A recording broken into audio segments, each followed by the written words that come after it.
জামাতের বিবৃতি এবং বিএনপির সাংবাদিক সম্মেলন।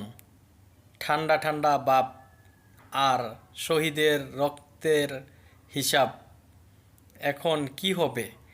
এই যে ছাত্রদের যে একটা যৌক্তিক দাবি, সেটেল একটা বিষয়, এই শান্তিপূর্ণ সমাবেশ, মিছিল, মিটিং, এই যে অশান্তি সৃষ্টি করে আওয়ামী লীগ ছাত্রদেরকে গুলি করে মেরেছে, এর বিচার কি বাংলার জমিনে হবে না?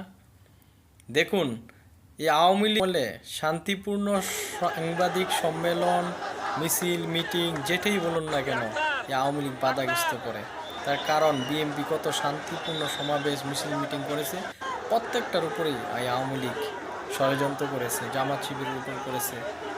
এই গার্মেন্টস কর্মীরা তাদের যৌক্তিক যে দাবি বেতনের, এটার উপরও তারা রক্তপাত ঘটাচ্ছে, শহীদ করেছে তাদের।